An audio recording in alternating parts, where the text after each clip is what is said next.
yours, and welcome back to another episode of Tales from the Cartridge, the video game storytelling podcast. I am one of your co-hosts, Eric Penrod. And I'm your other co-host, Ryan Bauer. Ryan, commercialized love is just flying through the air right now. Coming, yes, exactly. Smacking you in the face. Mm-hmm. Show your love. Single together, doesn't matter. It's going to find you one way or another. But don't fret. Who cares? Right. And we are here to maybe give you some red flags to look out for. That is the service we're providing today for all of our storygoers. Here are a series of red flags. We didn't talk about this, but should we point out every red flag? Yeah, I feel fine. Yeah, exactly. That's fine. You could do that. Last year we talked about here's some examples. This year we're going to kind of give you some advice on here's what to really look out for, and then next year maybe we'll come back to hear some more good examples and balance it out there. It'll be a love sandwich. The good, the bad, the good. The good. Yeah. Before we do that, though, Ryan, how are you, and what have you been playing? I'm doing pretty good. I am doing pretty good. It has been for the most part, not too crazy of a past couple weeks. We will see if that continues. Things are starting to, at least for on my end of things, starting to settle down a little bit, get back to a little bit less of a crazy time. So that's good. And I'm feeling fairly rested this weekend, which is also good. As far as what I've been playing, I'm playing Nobody Saves the World with our friend Dave. It's on Game Pass, and we've been playing through it. It certainly, I agree with a lot of their reviews in that it starts kind of slow. It's really incredible in the middle, and then it kind of finishes a little bit grindy. But it is just a really fun experience if you like grinding and leveling, it is a very fun way to do that and mix and match the different powers and abilities from the different forms in a really fun way. The story is nothing wild, but it's kind of fun and silly. And I'm really enjoying it. We actually just finished our first playthrough, and then there's a new game plus. Storygoers don't know this, but you know this. Our friend Dave really likes to get all the achievements, so we're working through that. There's only a couple left, so we're gonna beat the new game plus and kind of going from there. At least that's the plan. But yeah, so we've been playing that, and that's been really fun. With the upcoming Forbidden West coming out, I was kind of quietly excited, and then I started to see more trailers and stuff come out for Forbidden West. And then I started watching some story YouTube stuff to get caught back up of Zero Dawn, and then I really wanted to go back in and play it, and it looks really stunning still. Our friends have all been talking about Pokemon, and I'm sure I've heard really amazing things about that game as far as an experience, but comparing how the world of Pokemon looks versus the world of Forbidden West, which came out on the PS4 8 years ago, is wild, or Zero Dawn. But still, so that's been really fun. It's a pretty fun game. I'm not very good at it, but that's okay. And then yesterday, I don't know if y'all are aware, but the PlayStation Plus game for the month is the Tiny Tina's one shot. So it's the DLC, but it's just the DLC. So you make a new character, you jump into the DLC. Every time you level up, you get 2 skill points. It's a little quicker. We've been kind of dipping into that because she's very excited for Wonderland because she really enjoyed playing through Borderlands. So it was one of her games she's really liked a lot. So she's excited for Wonderland. So we've been trying out Tiny Tina, which is just a wonderful game, a wonderful little DLC. So that's kind of what we've been playing. But Eric, how are you? What have you been playing? I'm pretty good. Nothing crazy is going on. I'm cool with it. It's really cold. Going for walks with my dog in the cold is not fun.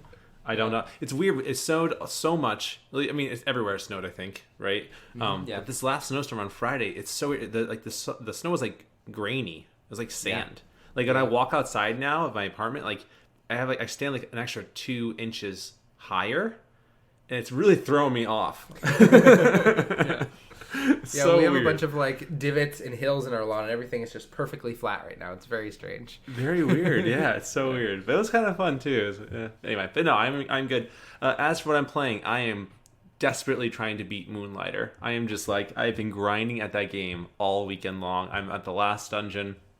I just want to beat it so bad. Not because it's bad. I actually really enjoy the game a lot, but just there's so much to Sifu comes out on Tuesday. Pokemon Legends Arceus came out last week. I bought it and I still haven't played it yet, so it's waiting for you. It's waiting for me. And then our friend, like you said, Ryan, our friends are playing it. Some of our friends are playing it and are really enjoying it. So it makes me want to go into it so much more. So I'm very, very excited. And I've also been playing It Takes Two with my girlfriend, and we've been enjoying playing it. But wow, I feel like I have like trauma now from Yeah. one of the parts in the games. And I'm sure we'll probably, we might get into that later. I don't know, but it's wild in not a great way. It made me feel pretty gross and sick. Like I cannot get over that it's game of the year. It blows my mind. It blows my mind. Wow. I mean, I guess gameplay is more important than the story for a lot of people. If that's game of the year, whatever. Going on a tangent now. But anyway. Although I think it was nominated in the best story category as well, wasn't it? Was it? I maybe I'm wrong. Oh maybe I'm God. misremembering. But Jeff, what are you doing? if it had been made by Kojima and that was there, I would understand because we all know that Jeff just loves Kojima. Who cares? He does. But the fact that I don't know. I don't know. Whatever. I whatever. I work with a lot of families, a lot of broken families, a lot of broken relationships. What the heck do I know? Right. But we hope that you're doing well, storygoers. We really hope that you enjoyed our last episode, which was Portal 2 Part 1.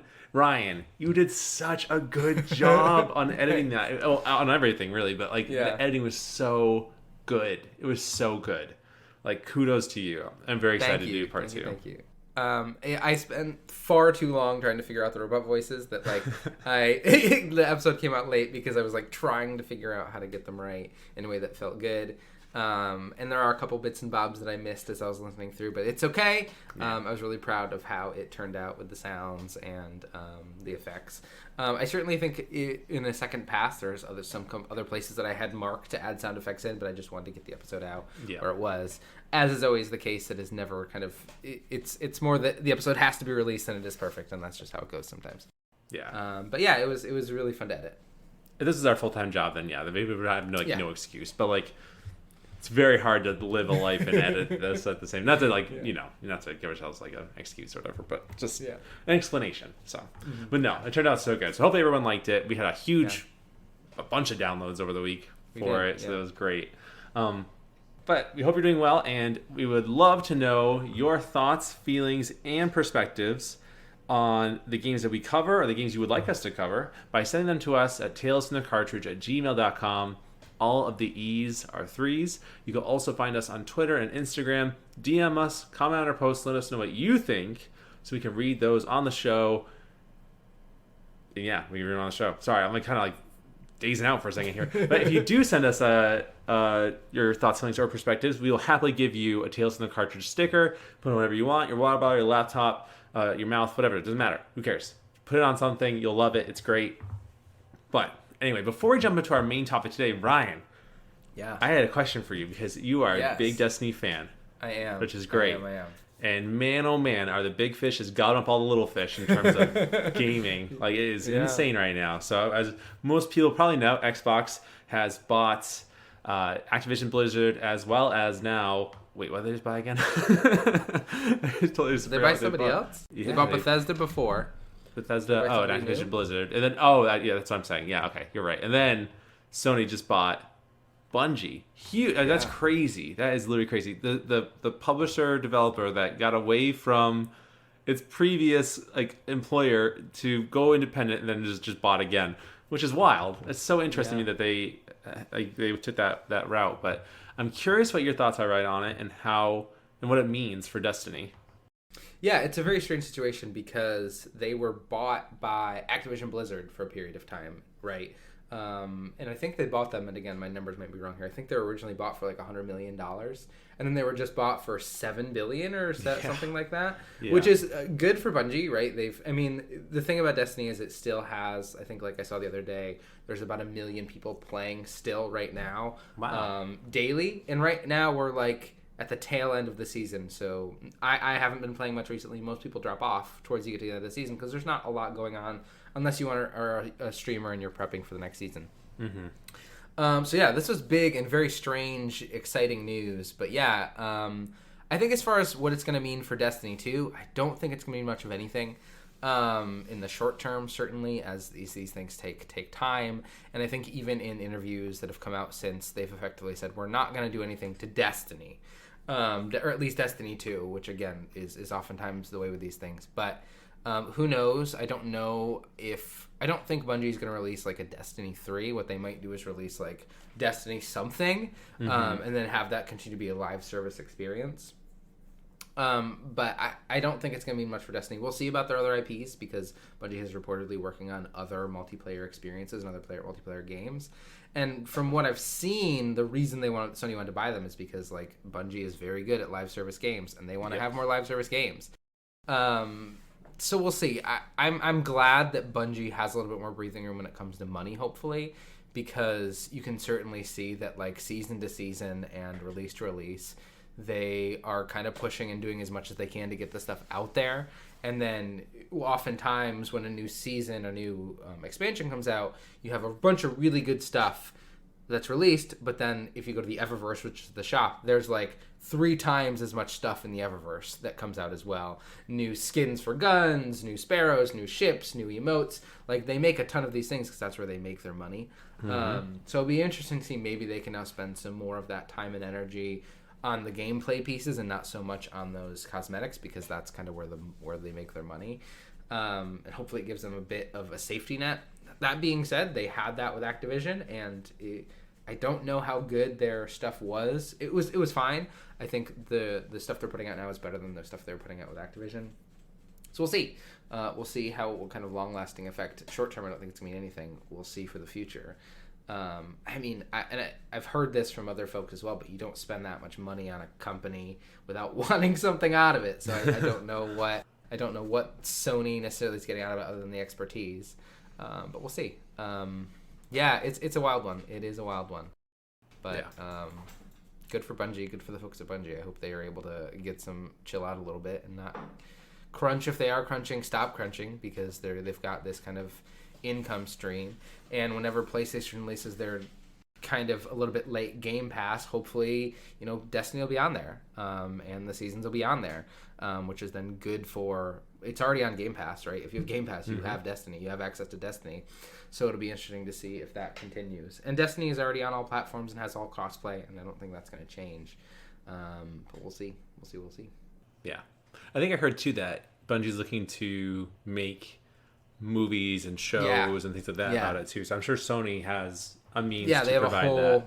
Yeah, they have a whole entertainment, they have Marvel Studios or Marvel Movie Studios, and they have Marvel Television, Sony Studios, movie studios, and Sony Television. So they've got the infrastructure. So if Destiny and Bungie wants to do that, they certainly can now. I think it's not a bad idea. I don't know. We'll see how the Halo TV show is when it comes out in like a month. We'll see if that's any good. And Destiny's fairly similar in its kind of scope and tone. So yeah, I mean, we'll also see the obviously huge Uncharted movie that I think just came out. I think. Yeah. Did it just come out? I think it did. I think so. I think it's coming out soon. Yeah. Let's quickly look this up. What a time that will be. Which, like, oof. It's gonna go the way of the Assassin's Creed movie, and that like no one will see it and everyone will hate it. I think is the thing. The 18th. But it'll make money. It'll make money, I'm sure. It'll probably do decent. Yeah, I'm sure. I don't know. I typically am very open minded. I like to, I don't know. I don't see Drake. I don't see Sully. I see like Transformers guy and Spider-Man walking around and treasure hunting, and I just can't not see it, and it's just really hard. I don't know. Yeah, I hope I'm wrong. Yeah, I hope it's good and it surprises us all. The actors isn't as much what's doing it for me, but like the fact that it's like a buddy cop movie with Sully and Nate, and that's just not what those games are about, right? They're about Nate, and Sully is a secondary character who adds so much to that experience, but they are not equals in that storytelling. No. Which I don't know. I don't have a lot of faith in it, but we'll see. We'll see. I don't know. But yeah, I think Halo's going to be a good way to kind of gauge how audiences might take a Destiny show or what it does wrong, what Halo does wrong or right, and they can, build upon that. So I'm very interested. I'm nervous, though, with all these game companies buying smaller publishers and developers. It is a little scary. So, I mean, at one point, Nintendo was almost in that range of being bought after the failure of the Wii U. Can you imagine if Microsoft or Sony had bought Nintendo? That's how things why. would be different? Yeah, no. That's absolutely wild. I mean, like Activision Blizzard, I think there was numbers going around that like their value is higher than Nintendo's. Like obviously Nintendo wouldn't sell, but they would pay less for Nintendo than they paid for Activision Blizzard, just because the value of Activision Blizzard is higher, which is absolutely insane. Yeah. But I don't think Nintendo's ever gonna. Yeah, I don't think Nintendo's ever gonna do anything like that because they just are. I mean, maybe, who knows? Who can say? I didn't think Activision Blizzard would either. But who can say? Who can know? Well, I mean, after all the misconduct allegations, you got to do whatever you can to save yourself, I suppose. Yeah. Can we agree to, like, I mean, I don't know if this will ever go anywhere, this podcast, but, like, can we just agree never to work with Bobby Kotick? Is that cool? Yeah, no, that's fine. Right, cool. I think we can all agree to that. He's trash human, you're a trash guy. Yeah. So, yeah. I'm sure he's, like, one of our only listeners. Oh, no, we lost Bobby. That's fine. You know what? I don't miss him. Okay. I don't care. Him. Yeah. No love lost. Don't rate us, Bobby. If you ever rate us 5 stars, then just go away. Don't change it. Speaking of which, actually, before we jump in, if you enjoy the show, it would really mean a lot to us if you could rate us on Spotify or Apple Music or anywhere you listen to us. I know there's like so many different places. It all like distributes to, but anywhere you might listen to the show, if you could rate us 5 stars would be great. But whatever you feel is correct. Hopefully it's 5 stars. But again, whatever you feel is right. 5 stars. It would be really great and helpful to us. It would be, it not only because, not like we're trying to get anything out of it, but just it really does motivate us, and we know people are enjoying it, Yeah. But, so, I mean, at least for me. But yeah, certainly. Yeah. But, all right, so let's move on to the main topic of today. Ryan, you kind of gave us a little taste in the beginning of the episode. Do you want to break down what today's topic is?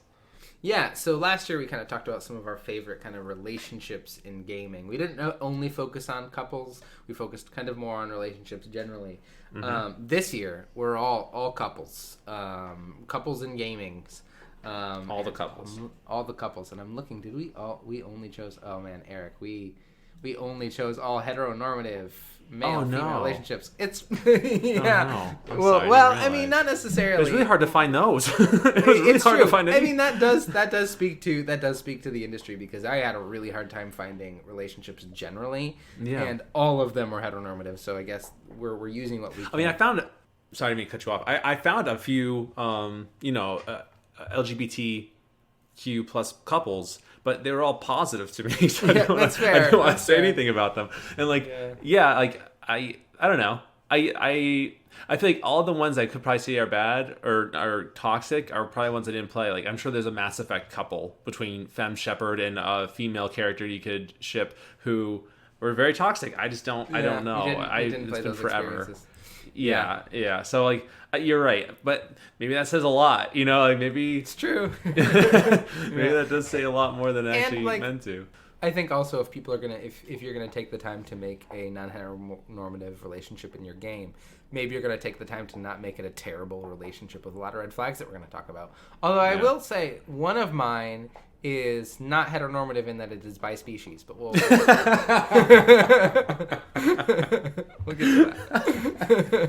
that. So Ryan, you really are progressive in this episode. You're better than me. Yeah, in a way that's maybe a little bit problematic, but we'll get there. I could have done that too. So the one that we were talking about before the episode started, but neither of us played, was one of the Sonic games. Sonic falls in love with a human female princess, and they actually end up kissing. I wish I'd played, because I could be like you, Ryan. I could be progressive if I picked that one. Progressive like me, yeah, exactly. Dang it, I'll have to go back and play it. That's okay. But yeah, so we're talking about the worst couples in gaming, in our opinions of the games that we have played. We are, as always, limited by the games we have or have not played or experienced in some fashion. Mm-hmm. So if you have others that you want to add to our list that we've missed, please. We are only two folks who've had a certain set of experiences. Share yours with us by sending in your thoughts, feelings, and perspectives. If you know any bad LGBTQ plus couples that we couldn't think of, let us know. Not to prove anything, but just because I literally can't find a bad one. Like, literally the only ones I could find were good. Like, Ellie's relationship with Riley, and then, what's her name in Last of Us 2? Daphne?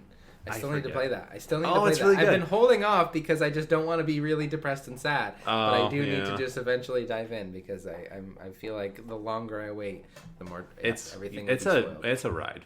Yeah, it's a ride for sure. Mm-hmm. And then I don't know. Is there any other Is there any LGBT?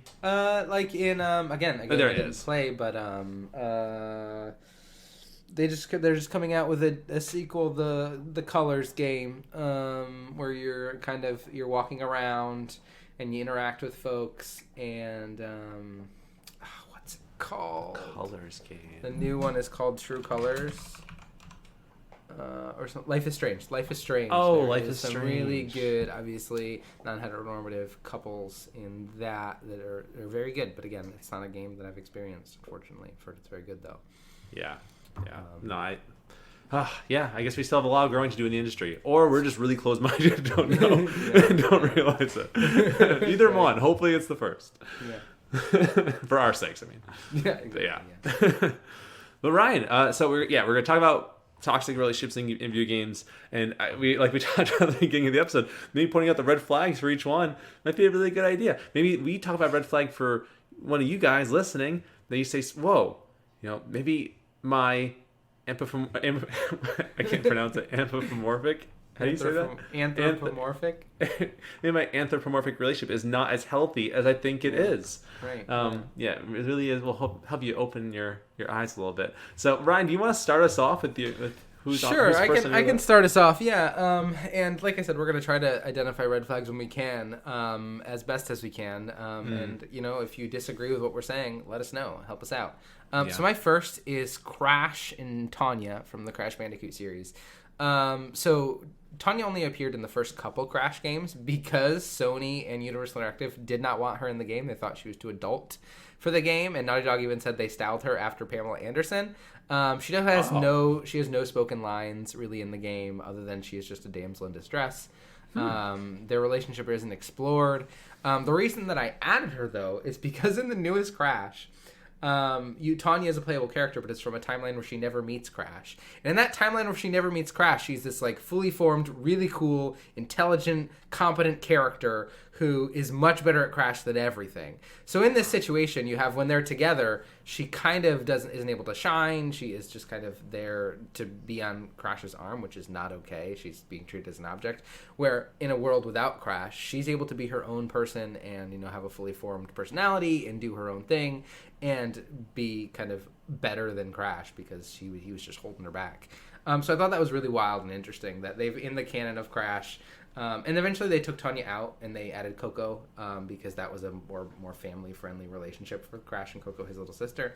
And then when they did add Tanya back in, she's, here's Tanya without Crash, and she's better. So I thought that was really, really fun and interesting. But in this game, Tanya is just like she has no speaking lines. I don't think her and Crash even talk except after you beat the game. They kiss and sail off into the sunset. So it's not the best depiction of a relationship because obviously a relationship is far more than that. And in this situation, Tanya is far better off without that bum. So yeah, red flag. Guys suck. Yeah, exactly. Guys hold you back. We need more LGBTQ plus couples. And I will say, for all of the red flags in these games, it's because all of these games were probably made by just a bunch of goober dudes. Part of the reason why Tanya and Crash were a bad relationship is because all the people making them were like guys in their 20s and 30s who maybe are just a bunch of goobers.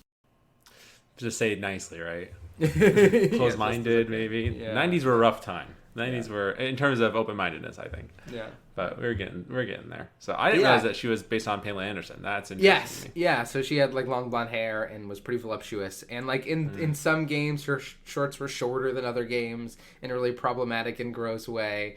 And yeah, Sony and Universal Interactive both wanted her out of the games because they thought it was problematic. So Naughty Dog put her in, and then everybody in charge was like, no, take her out. Which, yeah, it's a thing as well.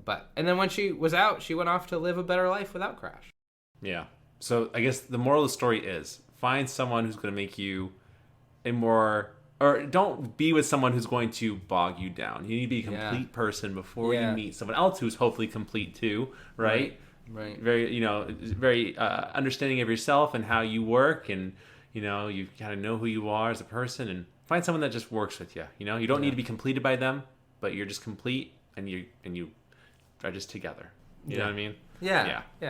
You have the power. You right now, you have the power You go do it. Whatever you want to do. You want to rob a bank? Go do it right now. We'll listen. Go for it. Go for it.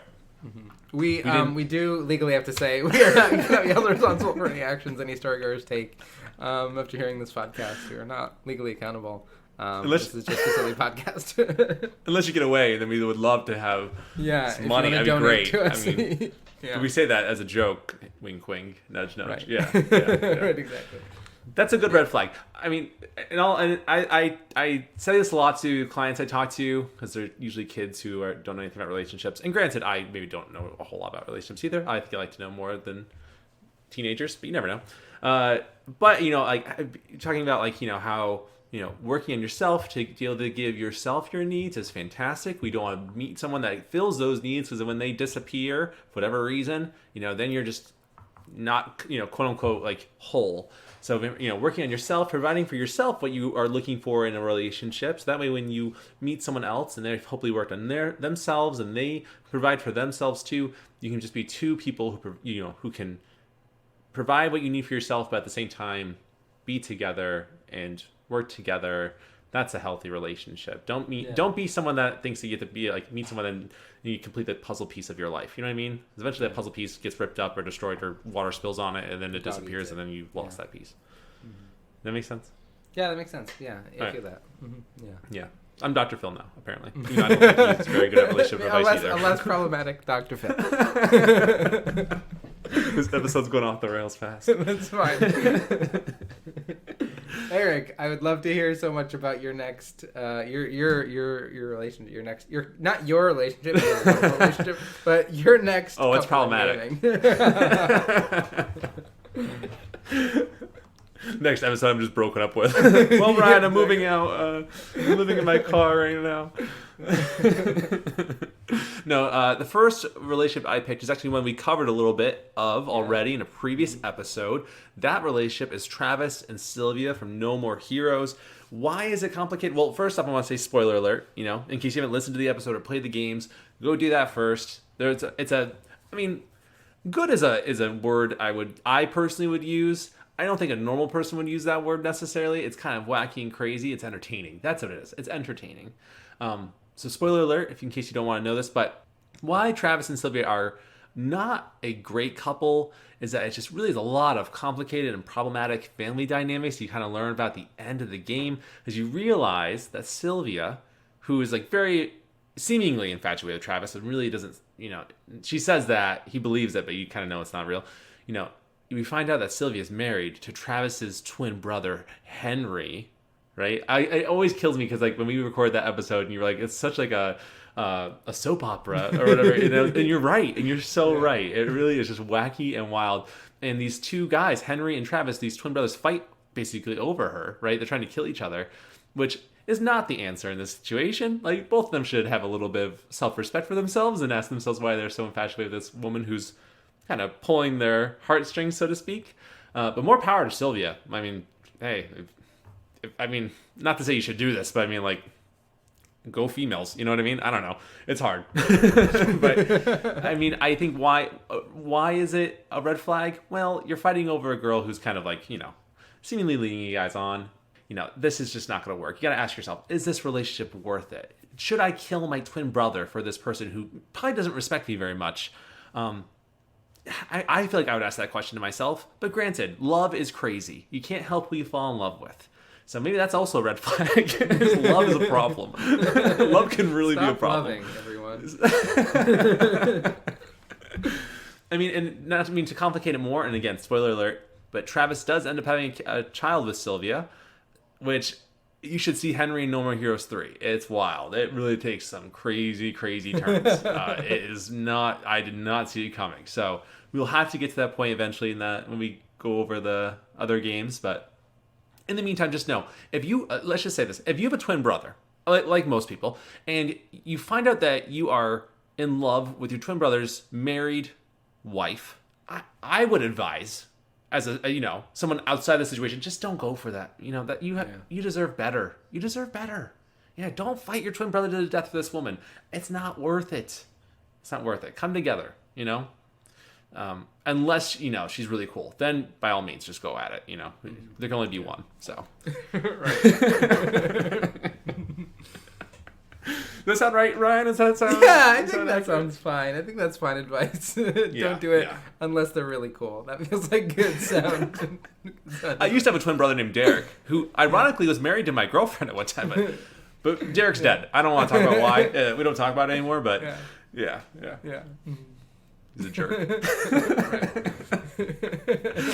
Yeah. Okay. I hope we release this episode. I'm gonna be editing this tonight. Like, this is garbage. It's okay. The episode will just be the intro, and the rest will be cut. And we'll just record. I'm sorry, everyone. We couldn't salvage the rest. Thanks for listening.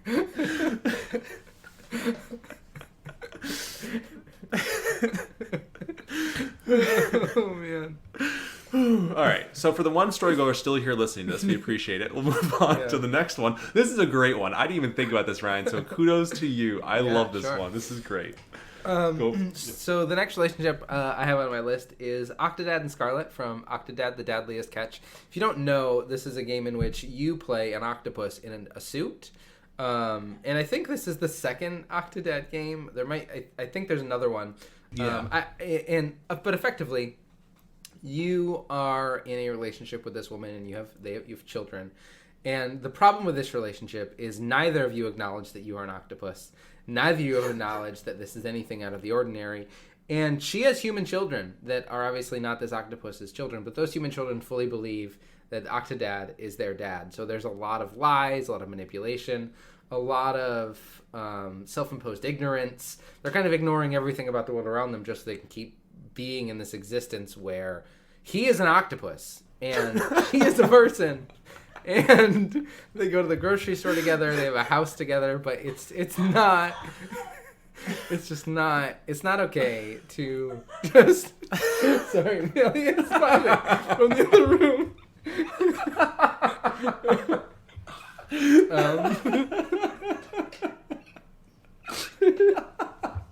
I'm all for animal rights, but this is ridiculous. Yeah. It's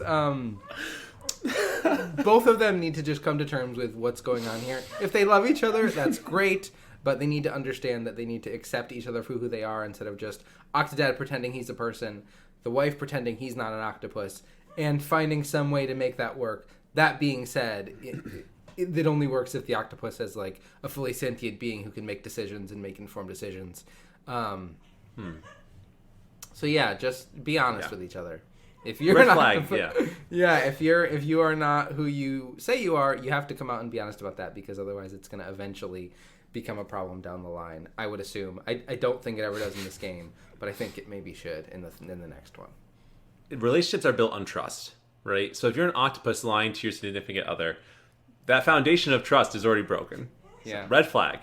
Right. Because you're going to be spending all of your time trying to convince them that you're a person, and not being true to who you are, and constantly having to make excuses to all the kinds of things that you get up to. And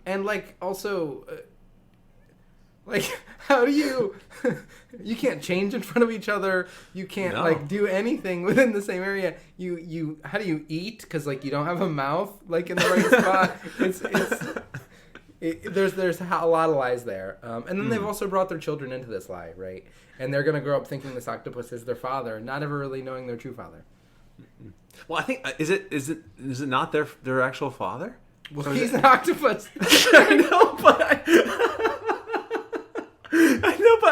I never played the games. I just always assumed that somehow, some way, they made it work. I mean, maybe that's the lesson you learn. You make it work. You do. And I think there's a world in which they both are honest with each other about what's going on, and they make it work. But they both have to, open up and be honest first.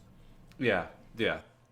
Listen, I'm a vegan. I'm all for animal rights. I'm all for let's let animals do their thing. But yeah, I can see why this would be a problem. I can see. And, now that you're saying it, I'm looking at Octodad, and I'm noticing some similarities between my partner and an octopus. Now I'm wondering myself. Yeah. I really am gonna get broken up with after this episode, because I'm gonna have to convince her not to listen to it. You're a little bit just called Lindsay Octopus. No, I think that it seems like Octodad's intentions are pure. I don't think he's trying to manipulate for negative reasons. I think he would do this because he loves Scarlett. She seems like a nice lady, and they have very nice kids who I thought was his biological kids, maybe because I just don't understand biology very well. It's why I'm a therapist. I talk. I don't understand. I don't understand humans, but I think that moral of the story is just like you're saying, right? Just be honest. If you're an octopus, a human, doesn't matter. We can all love each other, and maybe you can't have kids. I don't know. It is what it is. Ryan, you're reading something very intently. Are you learning something about octopus? I was just doing humans? No, I was just looking to see any more information on a wiki about Octodad. And I think what I've learned is we probably need to cover these games so we can fully understand this relationship and speak more on what's going on there. All right. After World War II is after Octodad. World War II, Octodad, yeah. Mm-hmm. I actually am all for this now. I think we should totally do Octodad now. Okay. This is great. Add it to the list. Yeah. It's gonna be hard. It's gonna be hard to explain human development to learn that from an octopus. You're right, Ryan. It really is doing his children a disservice. Yeah. He's gonna tell them, you'll start shooting ink at age 12, and they're just trying, and then accidents happen as they do, and that's embarrassing. And your dad just your dad just totally misinformed you. Right. Yeah. It's better just to have no dad. Yeah. Moral of the story. Than an octopus dad, yeah. An octopus dad. Yeah. Or an octodad, rather. Okay. All right. All right. Okay. I'm ready to be serious now. Yeah. I'm ready to go there. Love is serious. Reel it back in. Okay. Realist. Is that a joke? Realist, yeah. Okay. All right. I'm going to take us to a real story here. All right. Next relationship I want to bring to the table is Jason Brody and Sintra from Far Cry 3, right? Far Cry 3, arguably the best Far Cry, at least in my opinion. I loved Far Cry 3. I don't think I'd like the Far Cry as much as Far Cry 3, which is sad. Man, I really don't want to play the new one, I'll be honest with you. Even if it does have the guy from Breaking Bad. I don't know. I want it one day maybe, but just not right now. But that's not the point. What we are talking about is the dynamic of Jason Brody and Sintra and how it's interesting, right? So in the beginning, spoiler alert for the game, if you never played Far Cry 3, you're behind. What are you doing? So I'm about to spoil it though, so skip ahead if you want to. But in the beginning, right, Sintra is this leader. She's a strong leader of her people on this island that Jason kind of comes up on. And she honestly doesn't like Jason in the beginning. Like she kind of calls him this stupid American tourist, and you're weak. Don't talk to us. Like you do your thing. And as Jason becomes stronger and more brutal and becomes this warrior, right? She starts to take interest in him, right? So you think she is seeing his positive qualities, right? Which is what is attracting her to him, right? He's a nice, handsome dude too. I will say, let's just throw that out there. It is what it is. But so he's doing his thing. He's getting all these cool tribal tattoos, which, I don't know, say what you will for a Caucasian male getting tribal tattoos. It might be a little problematic, but whatever. If you're killing people and you earn them, then I can't say. I don't know. I don't know the dynamics of that. But what I will say is the problem in their dynamic, right? And again, big spoiler alert right now, I'm going to spoil the game, is that you have a choice at the end of the game. You either go with her, you follow her as this ultimate warrior, or you leave the island behind, taking your friends, right? If you go with her, you pretty much condemn your friends to death. Big bummer, right? But he's an ultimate warrior. He doesn't care anymore, right? And she's full on in love with him until she kills him after hoping to get impregnated by him, right? They do, when a person loves another person, right? I was about to go way too old school with it. We're 2022 now. When a person loves a person a lot, I think they become like a man. They become like they become like a bee and a bird. And they do something. I haven't really learned it yet. I don't know how it happens. But long story short, she kills him. So Sintra stabs Jason after essentially becoming impregnated by him, being that he is this ultimate warrior, and she sacrifices him. And then she's kind of had that intention the whole time. So after you commit yourself to her, after Jason commits himself to her, she kills him. So I would say the big red flag in this one, Ryan, is don't pick a partner whose intentions are to kill you. That's a huge bummer. It's hard to grow in a relationship when you're dead. Yeah, or who only likes you after you murder a lot of folks. Yeah, that's a red flag too. That's a good red flag. Yeah. And maybe doesn't fully understand how pregnancy can take a really a lot of tries and a lot of tries. She's gonna preemptively just you know what I mean?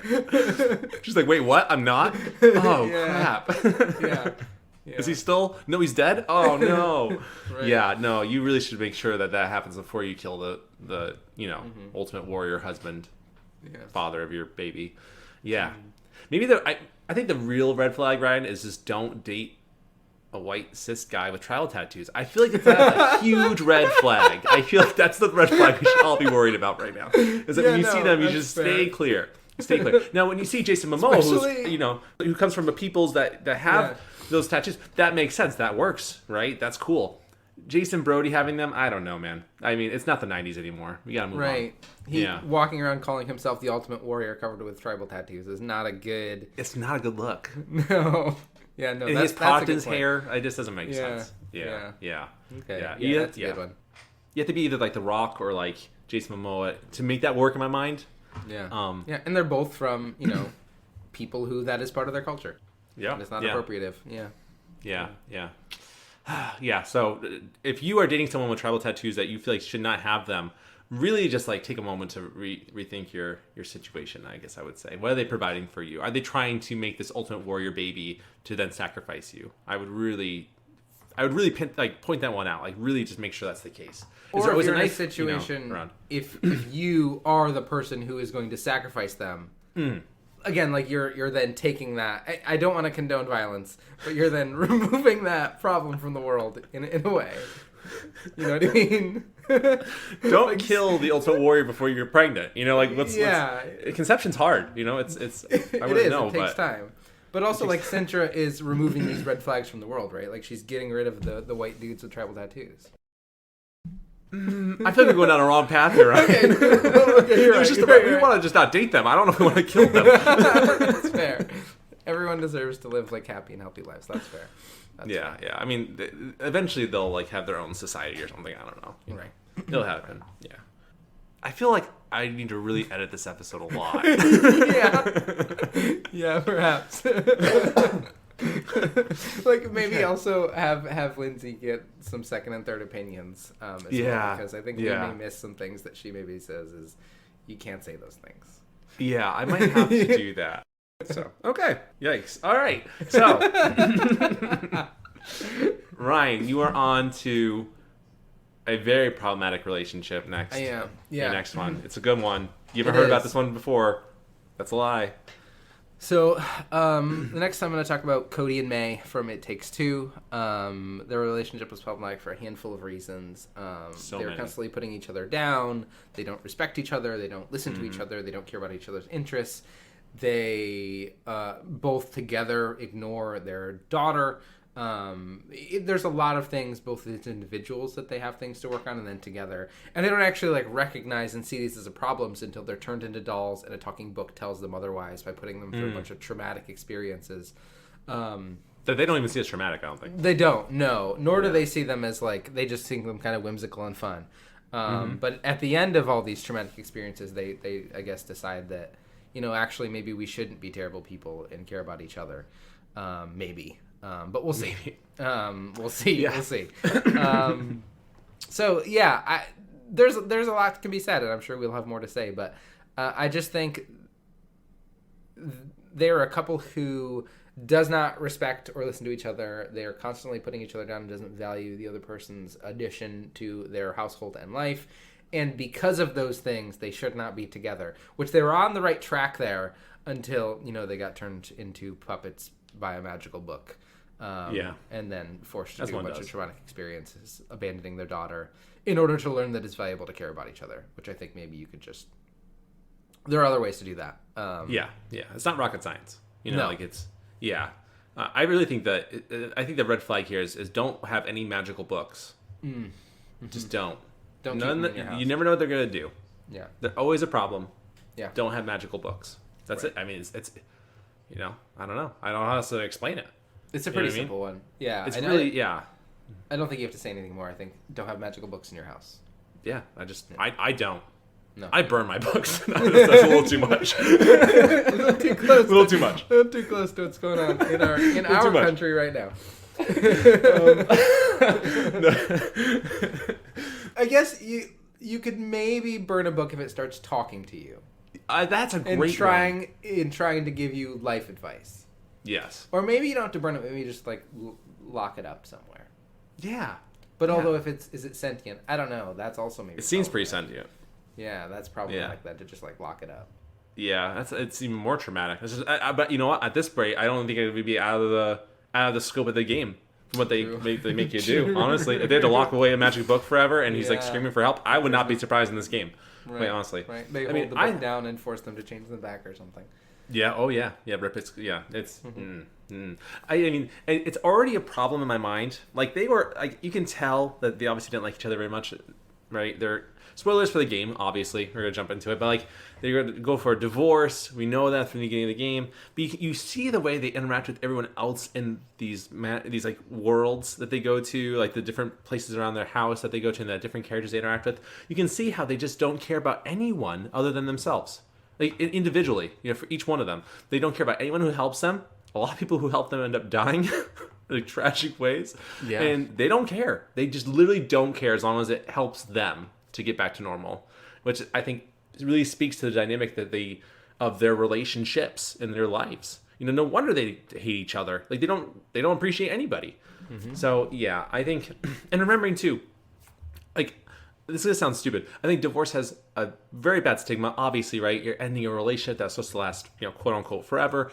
That's a huge commitment to make, especially for some people who just make them really fast. No judgment when I say that. But at the same time, if a relationship is not working and you want to move on and hope that you can find a better relationship for yourself, maybe work on yourself a little more too while you do that, that's not a bad thing. Like, it's not a bad thing. For an unhealthy relationship, like sometimes you just can't make it work, and that's okay. That's okay. I had not beat this game. I already know what's going to happen at this point. I can just feel it. I think I would be stunned if this game took a turn where when they come back to normal and they realize they should just co-parent, that they should still get divorced and just co-parent effectively. I would be stunned. I would be like, yes, this is why it's Game of the Year. I get it. That's why the story was garbage until this moment. It makes sense. Is that going to happen? I really, really doubt it. I really doubt it. I would love to know the game director's like romantic life. I would love to get like a situation. Like I want to like break it down. Like what happened? Like why did it? Like who hurt you? I think that'd really explain a lot to me because I don't think he has a healthy understanding of relationships. I would really bet money on that. So I don't know. I don't like them. I think they deserve each other though. I think they're awful people, and they deserve each other. 100%. Red flag. Red flag. Yeah. Moral of the story, if you're a bad person, just date another bad person. It makes sense. Everyone will understand. You'll be doing the world a favor, too. You're saving one other bad person from dating a potential good person. So really, you're helping the world in a sense. You're helping good couples get together. So, yeah. More power to you. I hate them. I hate them so much. I hate them so much. Great, fun game. Very really fun game. The gameplay mechanics... fantastic. Story, garbage. Characters, awful. Except for that stag beetle, the dung beetle thing. Mm-hmm. Super nice. Love him. Sweet. Mm-hmm. Very sweet. Rip. Yeah, rip in peace. Yeah. All right, the last one we got. We're here. We are killing it. We are doing so good this episode. Mm-hmm. And this is a classic. I think this is one. It's that on again, off again. Are they? Aren't they?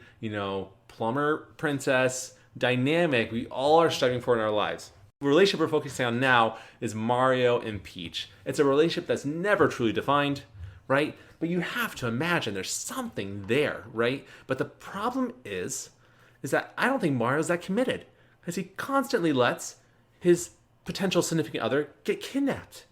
Like, you think that there's a mushroom, like, police or something that could just, like, lock this, like, Bowser away. Like, Bowser... how he's able to participate in like Mario Kart races and stuff, but all the kidnappings and like human trafficking he probably does is probably just like atrocious. That's a problem in itself. But if Mario really is that committed to Peach, you think he'd do like a better job just being around more? Like how is he really doing any plumbing in the Mushroom Kingdom? I don't know. I've never seen a bathroom in Princess Peach's castle. Have you? Anywhere in the Mushroom or anywhere. Kingdom. No. I mean, there's a bunch of tubes, but I would assume that like that's not.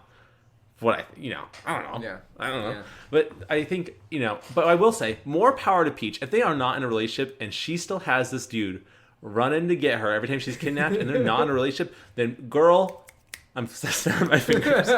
Girl, more power to you. You rock. I don't know. I mean, granted, you should probably be, you probably shouldn't do that. That's not really nice to do that. But still, you should probably work on your home security too, and probably report and really, work on. Do what what's her face from Crash did, right? What's her name? Tanya. Do what Tanya does. You focus on yourself, Peach. You got this. You kill it in Mario Kart. Your tennis is amazing. You golf too. Like you get the whole package. Don't I don't know. The red flag is don't date a plumber. Is what yeah. Hopefully none of our friends who are actually plumbers are listening to this.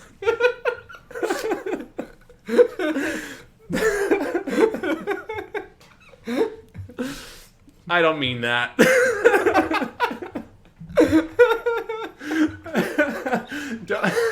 Don't string people along is the real red flag. Don't string people along. If you want to be in a committed relationship, then go for it. Right? If you feel ready, you want communication. Be honest. Yeah, be honest. And don't be afraid to date outside your comfort zone. Right? She's a princess. He's a plumber. They're two people from two different worlds, but they're trying it. I think. I don't know. I would assume so. There's really no way to know. Yeah. I mean, say what you will about Mario, too. He'll, when he used to ride Yoshi, he used to bash Yoshi's head just to make him stick out his tongue. So really, Mario's a pretty problematic character in himself. And would you really want to date an animal abuser? I don't. I definitely don't. I mean, I don't know. That's just me. I don't know. Does Yoshi have anyone that he likes? Is he in an anthropomorphic relationship there's too? No. There's that. I don't actually know if this is canon, but isn't there like Birdo? Isn't that a thing? Is that like a Yoshi thing? I don't know. That's a really. I couldn't date someone that's just shooting out eggs all the time. That seems wrong to say out loud. You know what I mean? Birdo shoots eggs out all the time out of their mouth. But I don't know. I would find that problematic myself, but that's just me. I'm stating my boundaries. Eric, I think maybe we need to hold off on making a decision here until we get the definitive canon that is the Mario movie. Get us straight on what this relationship is and what it means. We'll wait till Chris Pratt comes out with his Mario movie, and then we'll decide. I'm sure that Chris Pratt will lead us to the right answer. Yeah. That'd be great by the time if this ever really does take off, and we could interview people for video game stuff, and we could interview Chris Pratt on the relationship dynamics between Mario and Peach. I would love that. I would love that. And then someone is Yoshi. Who's Yoshi? I forget. Maybe not. Maybe no one is playing Yoshi. I don't know. It's a wild cast, but I don't know who's playing Yoshi. Yeah, I don't think so. I don't know. I would love to ask them, though, what they think about the relationship between Yoshi and Birdo. Yeah, I don't know. Red flag. I think the red flag is don't shoot eggs from your mouth. That is leading to a whole lot more problems. And if you can't help it, then, more power to you. I know. Good luck. You can't change who you are. It's a little wild. It's a wild one because we don't know. Like, are they fertilized eggs, unfertilized eggs? Oof, you're going on a weird direction. Eggs, or are they just like egg-shaped things? Where I don't like this. Come from? It's all weird. It's all weird. Yeah, and I'm uncomfortable. So maybe we focus on Mario and Peach here instead of Birdo and Yoshi. I want to say, actually, I had nothing to base this on, but I want to say that I think Luigi's a nice guy. He seems like a nice dude. You know what I mean? I think Mario really, it's that complex brother dynamic where, one is kind of an overachiever, saving the world, and then the other one kind of helps out every now and then, but no one really takes him seriously. I would guess between the two dynamics, between Mario and Peach and Luigi and Daisy, I bet Luigi and Daisy have a much stronger relationship. I think Luigi probably goes the extra mile. He probably buys flowers. He probably goes out of his way. He probably talks about his feelings more. Mario, I don't know. Is Daisy in Luigi's mansion? Oh, I don't know. No, your brother gets kidnapped. That's why you're doing everything. It's because Mario gets kidnapped. Yeah. Of course. Mario's always getting kidnapped. Mario's getting kidnapped. Yep. And Luigi has to save him. See, that's what I'm saying. Luigi goes the extra mile, And the thing is like, in Mario's situation, Mario just has to, murder a bunch of things. Luigi has to, overcome his fears of ghosts. Yeah, and they're already dead. You can't kill them. Yeah, no, you have to just capture them forever in a prison. We don't talk about that. Ghosts are scary, Yeah. They're like the equivalent of dinosaurs that shoot eggs out their mouth. We just don't talk about it. We just we capture them or imprison them, and we just keep going about our business. We don't talk about it. Yeah. In books, we imprison books too, magic books, but it doesn't matter. Okay, I probably should don't need to be Googling Birdo right now. Oh man, Birdo's actually kind of creepy looking, huh? Oh yeah, for sure. When you shoot eggs out your mouth, I feel like you probably won't be looking great. You know what I mean? Like, God's already forsaken you already. So Birdo's like got a large diamond ring on her hand. She's already married. No. Yeah. Are you serious? Yeah. If you look at her art, she's got a big old diamond ring on her hand. Like the original art? Oh, I don't know about the original. I'm just talking about like in the most recent Mario Party. Oh. Art. Who could Birdo be married to? I don't think there's a Mr. Birdo. Do you think it's like Bowser's mom? Bowser Jr.'s mom, maybe? Maybe. Bowser has a lot of kids. If you want to have a lot of kids, I don't want to talk about this anymore. We should move on. We should abandon this nonsense and move on. No, I think Mario and Peach need to define the relationship for us to really understand it. I think it's time. Yeah, they need to Mario and Peach need to define the relationship. Yeah, I think they need to define it. Put a ring on it, as Beyonce once said. Mm-hmm, mm-hmm. Right. I think maybe that's why she wrote that song. For Mario and Luigi? Or for Mario and Peach? Maybe. I like to think so. Oh, all right. Well, Ryan, since it's just you and me now in this episode, no one else is listening at this point. Yeah, no one else. They're all gone. They've all left us. This is the perfect time to say, if you like these episodes, rate us 5 stars. We said this at the beginning intentionally. We knew nobody would be here at the end. Yeah. Yeah, we want to make sure we cover our both ends. Mm-hmm. That seems wrong to say, but no. Please give us 5 stars. Spotify or Apple Music or anywhere you listen to us. Pandora, even I think we would happily appreciate that. Amazon Music, Amazon, whatever. Yeah, anywhere you listen to us, we would really appreciate it a whole lot. It really does motivate us a whole lot to keep making these. This one got off the rails pretty fast. Usually it's not like this. So if this is your first time listening to us, we do a lot better, I promise. We make some good stuff. So yeah. But no, we should be hopefully recording more episodes soon. I'll more than likely do a bedtime story next week. I'm not sure exactly. We'll probably talk about that sometime soon, and we'll let you guys know. But in the meantime, we hope you're doing well. Ryan, is there anything you'd like to say before we jump off? No, same. I hope everyone is doing well and staying safe. We will be putting out episodes as soon as we can. I'm working on the second half of the Portal 2 script. We'll look out for bedtime stories and all the other good stuff that will be coming when they're ready and as soon as we can. Yeah, we'll do some Octodad. I'm actually super down for that. I've never played them, but I would love to talk about it. So that'd be great. We could look into it. We can look into the first Octodad. I'm down for it. I mean, we'll talk about that. I think it'd be great. It won't be too hard to do. And just, as silly as this was, I really hope someone learned something from this. Just taking consideration our red flags. Look at your partner. Question if they're an octopus or not. Just make sure. This doesn't hurt to ask. So, and you might be surprised. In a bad way, I'd imagine. If they said yes, that'd be terrifying. That'd be literally terrifying. But now you know, right? It's better to know than not know. Yes, relationships are built on trust. I don't know. Yeah, literally terrifying to think about. Anyway, story hours, we hope you're doing well. We hope you enjoyed this episode, seriously. And we will see you in the next episode.